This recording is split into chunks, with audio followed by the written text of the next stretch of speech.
Good afternoon, everyone. Can you hear me? Hi, everybody. I'm Colin Williams from DWave Systems. We're the world's first quantum computing company. We've actually, we make and sell quantum computers today. We've sold machines to Google, to Los Alamos National Laboratory, Lockheed Martin, and other people as well. And I want to focus on a particular aspect of quantum computing today, which is the fact that we see it being uniquely suited to accelerating artificial intelligence. That's really what I want to focus on today. So if you look at the state of AI today in the world, you could be forgiven for thinking that it's really almost exactly what we want it to be. We have speech interfaces like Alexa and Siri on the iPhone. We have self-driving cars. We have machines that can beat the world champion at playing Go, many other things. So you could easily imagine that people are quite comfortable with the state of AI. But that's not really true at all. If you look at the thoughts of the people who are the leading figures in deep learning, Yann LeCun, Yoshua Bengio, and Jeff Hinton, they basically invented the field of deep learning. They point out that AI is not yet capable of learning on its own. And so, in some sense, the holy grail of making a truly powerful AI is to imbue a system with the ability to teach itself without having to use data that has been artificially sort of hand-labeled by human experts, but just to use data as it arises naturally in the real world. This is called unsupervised learning.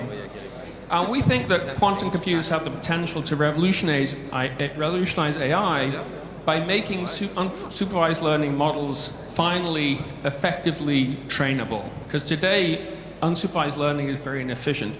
If you want a general kind of AI that can teach itself, you need to be able to do unsupervised learning efficiently. So we think quantum computing is the way to get here. And I want to spend a little bit of time telling you about what quantum computing is and why we think it's so powerful for machine learning.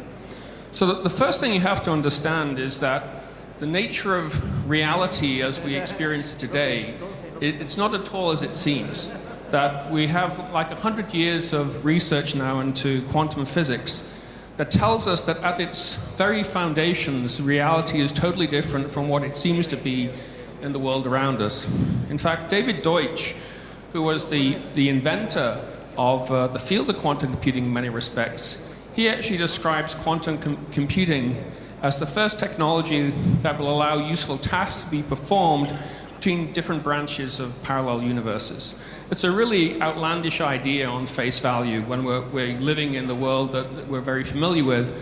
But to most quantum physicists, they take the possibility of these different branches of the parallel universes very seriously. And we can actually make technology today that can exploit this kind of physics.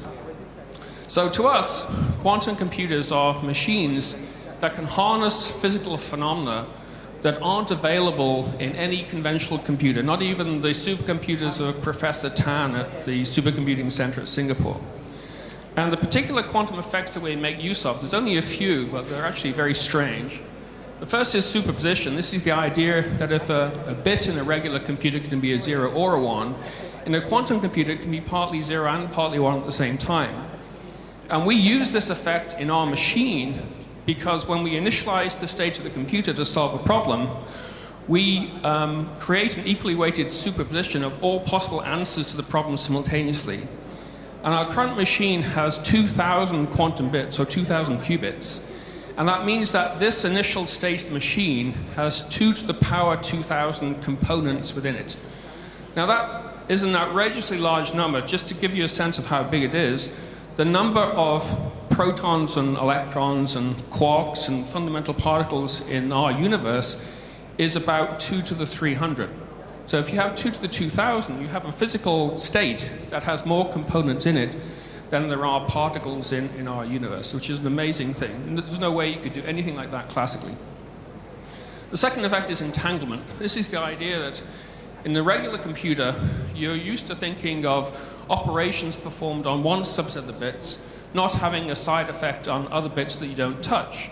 But in a quantum computer, if those quantum bits are entangled with one another, then operations performed on one subset of those qubits can actually change the state of the other qubits even though you don't touch them.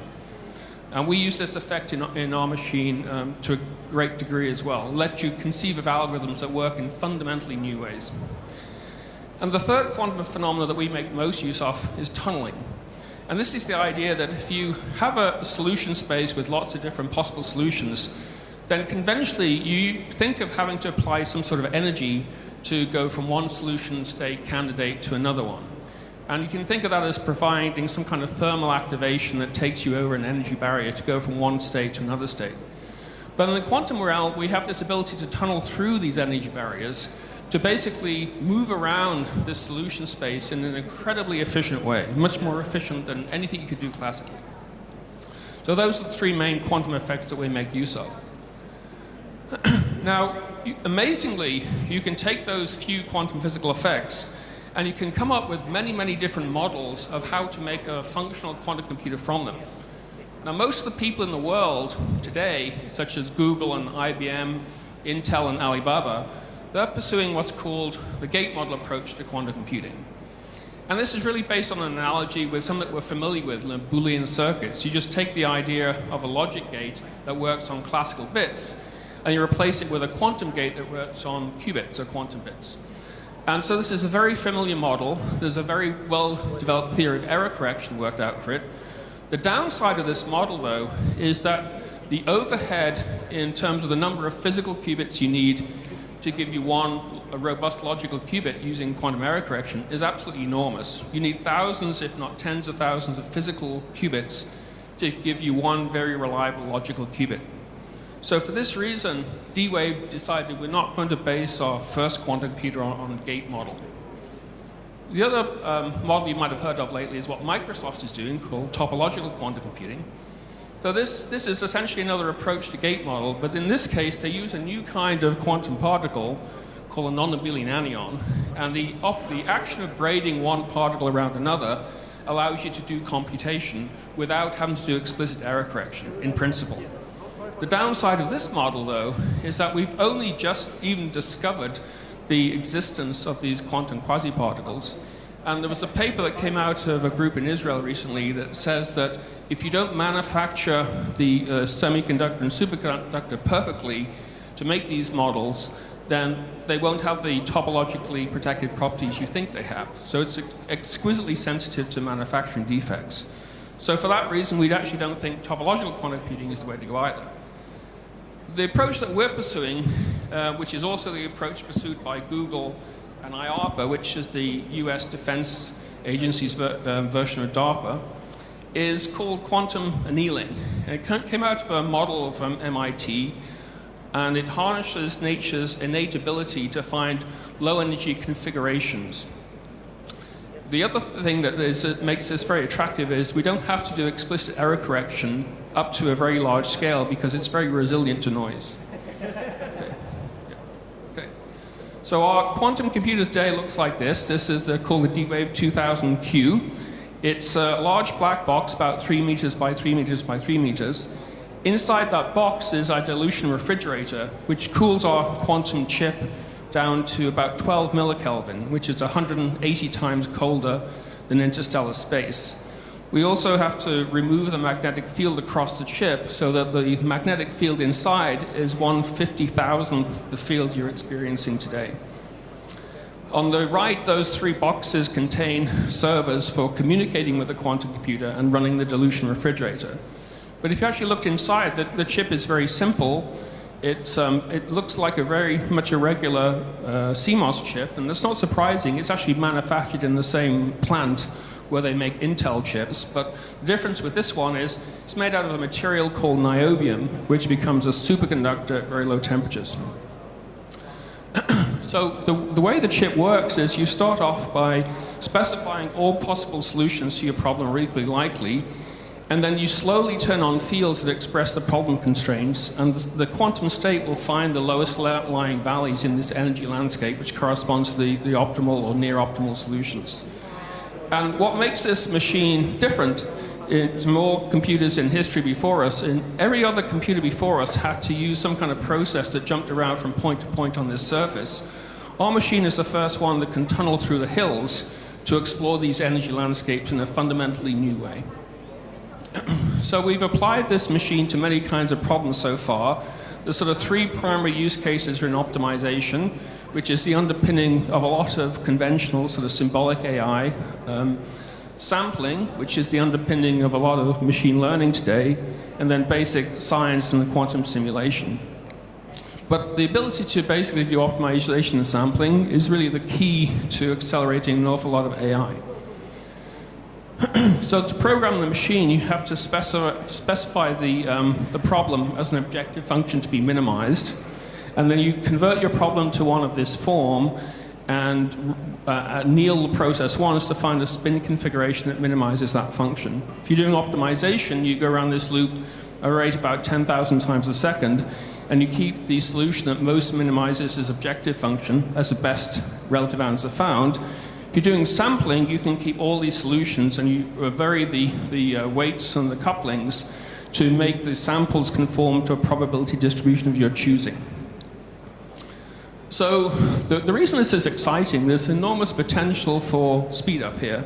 So about a year or so ago, Google did a study on the DWave machine in which they compared the DWave machine scaling with problem size to simulated annealing and quantum Monte Carlo, which is a classical simulation of what the quantum computer is doing. And on the particular problem they looked at, which was really a testing for quantumness, they found that the DWave machine was about 100 million times faster than our previous generation of quantum processor. Now, it wasn't a complete victory because there are other classical algorithms that can solve this particular problem a lot faster. But Google wasn't particularly concerned about those because they realized that the reason those algorithms work well today is they were sort of cheating by exploiting a sparse connectivity in the chip. And as we make more densely connected processors in the future, these existing classical algorithms won't be competitive. The other thing that Google took from this was it looked like quantum Monte Carlo scaled the same way as the DWave machine. And we actually know that that now is not true either, that there are many problems, the majority in fact, in which quantum Monte Carlo doesn't scale the same as the DWave machine. It's much less efficient. So the machine is doing something fundamentally different from a classical simulation of what it's doing and the closest classical analog, which is simulated annealing. So that 100 million times speed up equated to about $1 million of computation time. So Google spent $1 million just to get this graph. And if they tried to do this with the new 2,000 qubit system, it would probably cost them hundreds of millions of dollars in energy. So the reason we're really excited for machine learning, I think, is really illustrated by this graph. So this is 6 different algorithms, and the vertical axis shows the quality of the solution found, where lower is better, and the horizontal axis is the time each algorithm has taken. And we have a point in this diagram whenever we get a solution of a certain quality.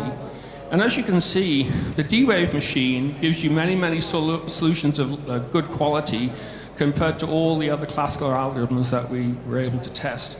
So fundamentally, if you're doing optimization, it might look like the DWave machine scales the same as something like the Selby solver. But if you're doing sampling, it looks very different. And sampling is key to machine learning. So here's a particular case in which you applied it. We picked a probabilistic graphical model, which we knew what all the parameters were. And we were able to train this model using the state-of-the-art machine learning techniques of persistent contrastive divergence or contrasted divergence, and compared it to what the DWave machine did. So here the vertical axis is the difference in the probability distribution produced by the model, which is known, and the probability distribution produced by the DWave machine. And you can see that the DWave machine learns the model dramatically more efficiently than persistent contrastive divergence or contrasted divergence. Now, which is really, these are the workhorse algorithms for training deep learning systems today. Here's another example. Not only did you learn faster, but there's tremendous potential for learning better. So this was the vertical set here corresponds to training a variational autoencoder to learn handwritten digits. So this is the training set. This is the reconstruction of the training set you can do classically. And then when you've trained the model, you can generate new digits, new synthetic digits that were never in the training set. You get results like this. If you use the discrete sampler, which you can get from the quantum chip, you can not only train the model to a comparable quality classically, but when you apply it to generate new digits, you'll see that these digits look a lot more authentically human-like than these rather blurry ones here. So in this case, you can actually get the benefit of a more accurate model, not just a faster trained model. And commercially, having a more accurate model is probably a bigger deal than having a faster model. Finally, the point I wanted to make is that not only is the DWave machine quick, it's also very energy efficient compared to what we can do classically. So this was a graph that's been out for a while. It's put out by Intel. And in particular, it shows that as the classical power of subsequent generations of CPU has plateaued, because we can't dissipate enough heat from the CPU to make them run faster, the corresponding computational power has plateaued as well. And this is why we're in a bit of a difficult state at the moment in terms of scaling up classical computing, because we just can't run our classical chips any quicker.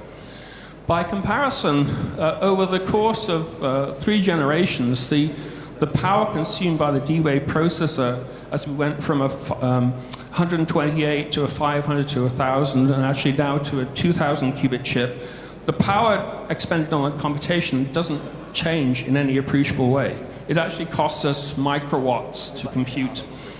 But the corresponding performance has increased exponentially with each generation of quantum processor.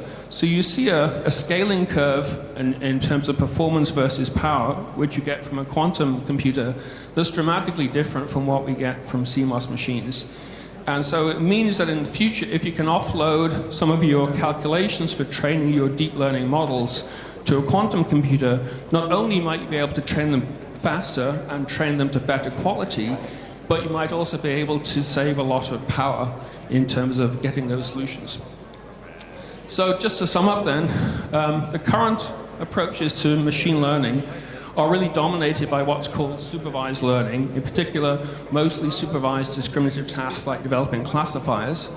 And these are all based today on deterministic feed-forward networks. And that really has happened. That has taken over the field because GPUs came along in the mid-2000s, and all these algorithms for supervised training could be parallelized and therefore benefit from GPUs. But there's actually much more powerful approaches to machine learning that exist. So in particular, unsupervised learning is what we really want to get to. And we believe that the quantum computer is ideally suited to training these kinds of deep learning models. And that's because the algorithms that the quantum computer uses are implementing a kind of quantum parallelism, which is much more powerful than what you can get from GPUs. Okay, so that's all I wanted to say. I'll happy to take some questions. We've got a few minutes.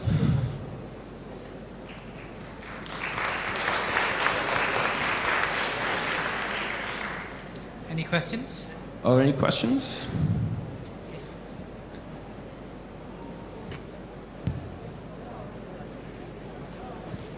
Hi. What kind of programming languages are you using for programming the chip? I'm sorry, I couldn't hear the question up here. What kind of programming languages are you using for programming? We actually have APIs in 3 programming languages today, Python, MATLAB, and C++. But for the machine learning work, we actually have integrated the system into TensorFlow and Azure so far. So you could program in TensorFlow and then call the DWave processor from TensorFlow for machine learning. Yeah, last one, I think. Thank you for your talk. I know that your quantum computer need to operate at the fridge. So sorry, I'm having a hard time hearing you up. You need to operate the chip in the fridge, so that means it's an ultra low temperature. So by adding this, the power you need to cool down. So the total power consumption is it still lower than the classical model? Yeah. I think the question was about how hard is it to cool the chip down? Yeah, so what power you need? Then we can make a fine comparison for the classical. Okay, yeah, so we use a dilution refrigerator to cool down to about 12 millikelvin. And we actually don't have a problem at all in doing that now. We actually run these systems for years at a time without having to intervene. If there's a fault on the system and the chip goes above a certain temperature, then we have to recalibrate the chip. So we try very hard not to let that happen. And our current standard is a 3-year runtime without intervention. And those systems are actually so reliable now that the only time we have to warn them is when our customers want to upgrade to the next processor. So maintaining low temperatures is not a problem for us.